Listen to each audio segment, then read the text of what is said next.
Hey guys, welcome back. It is Vortie here, and today you're going to be joining me here on a guide on how to beat the man in black, the big old boss, Golbaz. Golbaz is actually a really cool boss from Final Fantasy IV. He's one of my favorite bosses. I just love the way he looks. I love his character and how dark he is and sinister. Even in this one, his animation of how he's like standing, he's clearly hip. He's doing the Gangnam style while he's ready to kick your ass while you're trying to fight him. So the overall strategy for this boss is going to be as follows. So this is kind of my input on the fight. And obviously these can change depending on what kind of units you have. I'll explain my units and the roles that I want them to fulfill and what I'm trying to get out of them. And that way, if you're not in possession of that unit, you will understand my thinking process behind the reason why I picked that unit.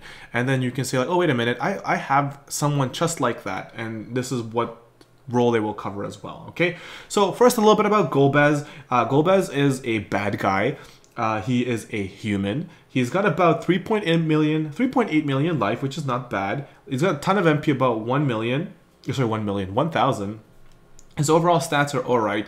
The spirit is pretty high, which means we're not going to be doing a ton of damage. His defense is really low, which is good for our physical damage dealers. As far as elemental resistances, he's not resistant to anything. His status ailments, though, he is resistant to everything. He's also immune to gravity, and you can't break this guy. However, you can break his dragon. His dragon is a big B. But anyways, essentially, as far as the part with Golbaz, it's very simple. You bring a unit that can kind of give you resistances to the spells that he casts, and it's a pretty simple joke from there. He likes to cast fire and he likes to cast thunder spells. So as long as you have resistances to fire and thunder, you're going to be pretty good. And if you have dark resistance, that'll help a little bit too, because he does cast stuff like drain and bio, so you can get a little bit of resistance off that, so you don't get destroyed too much on it. But overall, for Golbaz, the first 51% of his life, as far as the strategy goes, is you're just gonna beat him up. It's just a tank and spank. Make sure that you have your resistances up and you're good to go. This is your chance to do a couple of things. Build up your limit burst rate and also use your limit burst, because that's one of the missions. Get all those Esper orbs to fill up your Esper gauge so that you can finish and kill him with an Esper, as well as being able to just kind of prepare your units before you break him into the 49%. Once he gets into 49%, he will summon his dragon. The dragon is called a Shadow Dragon. It's same thing. It's got about 3.2 million life, just a little bit less than what he has. Overall stats are very weak. His spirit is doo-doo. So if you break his spirit, it's going to be a joke. His very high point on him is his attack. It's very high, but it doesn't really matter whether you can break his attack or not. It's not important. Breaking his defense and spirit is really the thing you want, so that you do more damage. His defense is a mere 200, whereas his spirit is like a measly 30. And the reason you want to lower those is so you just blow him up as fast as you can so you can get rid of him, or get him as low as you can so that you can focus on Golbaz. So while the dragon is up, he will one-shot KO the unit who has hate. So if you have a tank or someone you want to re-raise all the time, you can provoke and he'll kill that unit over and over again. That's the whole premise behind him. Okay. When you kill him, Golbaz gets upset and then he starts casting a variety of weird spells. And the pattern, first pattern is set, and then after that it's pardon me, is not set. What I mean by the pattern is during his first phase, he will cast Firaga or Thundaga. He will cast Bio on a bunch of different units, and he will attack normally. Okay? When he's in a second phase, he will do Drain at least once. He will Drain or Bio at least once. He will Fire or Thundaga at least once, and then he will, as his last thing, he will Bio or Drain again. And then aside from that, he might do a melee attack here or there. It's very random. Okay? While the Shadow Dragon only has his single target kill ability. Now, if you kill Golbaz first, the Shadow Dragon's single target one-shot kill will become an AoE ability. There's no way of avoiding it unless you hide or jump or whatever. That's the only way to avoid his one-shot kill. Okay, which means he'll wipe your whole party. This is why Riku is very important, making sure that she's got the fastest limit burst building, and making sure that she casts her limit burst, and you're going to be fine. That way, you don't even have to provoke. In this case, I really don't even need Warrior of Light, but I brought him just to make sure that it's a nice and easy, smooth fight. And you'll see what I'm talking about once you watch the video. So that's pretty much how it is. So that's what he does, okay? My strategy is this. Bring units that have AoE, okay? Because there's two different ways of doing it. You can single target focus the dragon and bring him down to like 20%, and then single target Golbaz and bring him to 20%, and then kind of do like that. Or you can do it kind of like how I did it, which is a little bit more tricky. It's going to take a little bit more turns. Just AoE attack them both. Since the dragon is very weak in defense and spirit, he's going to start dying a little bit faster than Golbaz. By the time you get your dragon into the 20%, Golbaz is almost going to be dead. Now, you don't have to kill them at the same time. That's not the goal here. It doesn't matter. He will not resummon his dragon.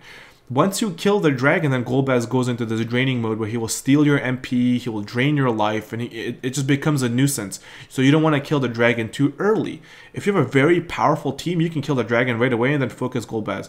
That's how I did it my first fight, which I don't have a recording of. But on the train, I killed the dragon popped, I killed the dragon, then the next turn I just focused Golbaz. But I brought 6 people with a mix of dragon killer and human killer, and it was a joke. It was just like literally like a 6 or 7 turn fight. It was very quick. But honestly, the best thing is to just kind of burn down the dragon as low as you can, burn down Golbaz as low as you can. When you feel comfortable that you can kill Golbaz within a turn or 2, maybe 3 turns, then kill the dragon, then kill Golbaz. That's pretty much it. He's not very strong. The abilities his cast are not very strong either. It's the fact that if you let the fight last long, you're going to have a hard time dealing with him because you're going to have no MP. And then you give a unit an item, and then he drinks his MP the next turn. So you really want to make sure that you bring them down as low before he becomes this vampire, all right? So again, my strategy, burn them down together, and then when they're both in a manageable state, kill the dragon, then kill him. Or if you're really good and you got strong AoE, then kill them both at the same time. Why not? Easy peasy. That's it. So that is the strategy. That is the fight. Again, just to go over it really quickly before we jump into the fight, make sure that you got your elements covered, which is fire and thunder. If you have some darkness on there, it's going to make it a little bit easier to maybe sometimes resist bio or not, but overall, that's what it is. So I will flip through my characters in the video because it was pre-recorded. I will tell you about the units I brought now, and then you can take a look at the units as you see what gear I brought. I brought my Warrior of Light to be my tank. I want to make sure to pick and choose who gets killed when the dragon is up. I want Warrior of Light to be that guy, and I want to make sure that it goes to him. This can be done with any 100% provoke unit, and that's really what he's doing. His other job is that early in the stage is to soak up the melee damage. If he's not casting an AoE spell, I want Warrior of Light to take all the damage, so I don't have to worry about my other units healing. I can just worry about collecting the Esper Gauge orbs as well as the Limit Burst Stones, getting us ready for the fight. Riku's job is, for the reason she has Bahamut is going to be used as my Esper kill. But Riku's job is literally turn 1 synthesis, turn 2 buff up the elements, because in the first phase he's just going to be casting stuff. Make sure that the elements are protected. Turn 3, I'm going to put the Limit Burst Gauge fill rate up, and then just rinse and repeat till I'm ready to go kill him. That is her job. Even though she gets her Limit Burst literally within the first turn, she's going to hold on to Limit Burst just before we break the 49% or 50% break before he's about to summon the dragon. Just before that, I will pop her Limit Burst. But before that, you might want to slow down, use Synthesis that turn. Next turn, use her Limit Burst Gauge and then break the 50%. Because that way, the following turn after he goes ape, you can use Hyper Null and make sure that your units are buffed for the next couple of turns, so you don't really have to think about it. You can kind of focus on healing your units because they're going to be low hit points, because right at 49%, all your units are brought down to 10 life. The dragon heals you from the looks of it, I can't remember, up to like maybe 2300 life each, and then that way you'll need your healer to do his job. The other unit I brought, which is removed here for my 5-man clear, the original team was Orlando. I brought Orlando as my kind of like my secondary damage dealer in case I needed to focus on a single target. So in my original clear, I was using Orlando to focus the target, while I used the 2 chainers, which in my case were Onion Knights, to focus down the dragon more steeply so that their life falls down as fast as possible. But you'll see what it is. He is just an extra damage dealer. You bring an additional damage dealer that can hit really hard single targets with a dragon killer. just gonna show you this, even though you'll see it again. That has Dragon Killer. So here it used to be Dragon Killer, I think, or maybe I even brought him with Demon Killer, but that was the whole point, is to make sure that he has the Dragon Killer so you can fight him with it. So extra damage dealer to a single target damage dealer would be the best. My original clear, I brought Luneth as my single damage dealer, and Luneth had Diablos on him, which was, and I gave him Dragon Killer. So Dragon Killer to be able to focus on the dragon as a single target to help me burst him down, and then what do you call it, human or man eater to clear Golbaz a little bit faster. All right, so Onion Knight's my chainer. This could be any chainer you're looking for. The best style chainers for this would be chainers that can hit 2 targets at the same time. You can use full blitz with him, which allows you to chain both targets. Very good for building limit burst stones, very good for building Esper Gauge stones, and amazing for kind of chipping away at a target slowly over time to make sure that you lower them down equally. So that ability is amazing, and that's pretty much why I brought my Onion Knight for this turn. And again, if you can find any additional units to kind of do the same, you'll be good to go. Otherwise, any chainer will do. 2 Chizurus, 2 Ashes, to anything like that will be really powerful. Especially Ashes, because they use magic damage. Oh man, easy peasy. Even if you use you know, full, what do you call it, Trans Terra would also do really well here if she's fully awakened. Now, the star of this show is Luca. I brought Luca as my healer, and the reason I'm saying she's the best healer for this is once she's awakened, she has her 20 turn regen, which is by far one of the best abilities in the game to have.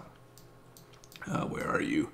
Where are you? Special. So regenerate. Regenerates hit points for all allies over time. It's 20 turns. You cast this at the start of the fight and you don't have to worry about it for the rest of the fight. Her job literally was cast regenerate, cast deep blue, and then after 50%, just make sure that my units are topped off. That's it. That was her job. That's pretty much what I wanted her to do, and that's really all she did. Because of regenerate and how powerful it was, it's the best ability for this fight, and a lot of fights now to have. So if you have Luca awaken this ability, you won't regret it. It's one of the most powerful abilities, and you'll see. When I see that most of my units are poisoned, I will use Priestess's Miracle to clear up that poison to make it a little bit easier. And if anybody got paralyzed, it does the same thing. But all my guys are immune to paralysis. Alright, so that is why I brought her. Luca as the healer would be your best bet. Obviously, you can bring any other healer that can do AoE healing. It's going to make it easier, but AoE regen makes it so much simpler after getting smacked pretty hard to kind of recover those hit points. Okay, so that is the overall reason why I brought my units. My friend unit that I brought for the first time clear is an Onion Knight. Again, same reason for chaining. In the end of this video, you will note I will put a small clip of what I did to clear it with 5 people. The 5 people strategy is just a slightly different. It's going to be slower because you remove 1 damage dealer and you bring 2 chainers. I brought 2A along to test it out to see if you can do it with a non-chaining couple. So I brought Onion Knight from my chainer and A2 from just a random target. And I was still able to complete the fight, as you will see. I was able to complete the fight and have the Esper kill and everything. It's very difficult, and it took a little bit longer than it should. So this takes a couple of minutes. The other one took maybe like, 7 or 8 more minutes longer, because A2 can do a lot of damage on a single target. It can't do a lot of damage in AoE that would tie in with Onion Knight. Okay, so that's kind of how it is. If you bring 2 chainers, you can still do this fight fairly easily if you were to just do it with five units. All right, guys. So that is kind of the overall strategy. I think I got everything covered. It took a long time to try and explain that, but I want to make sure you guys understand the whole process and why I picked what I picked. So hopefully you guys enjoyed the video. If there's any questions, please let me know in the comment section below. I'd be more than happy to discuss those. And the second part of the video is obviously shorter to show you guys what the 5-man clear. I just want to show you can finish it. But the beginning strategy is the absolute same. All right, guys. Thank you so much for sticking around. If you enjoyed the video, make sure you hit that like and subscribe button. Share the video with your friends, especially those ones that are having a hard time and might be struggling on this event. And point them to the comment section. I'll be more than happy to help them out. All right, guys. I will see you guys in the next video. This is Vortie, and I'm out of here. Peace.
aside.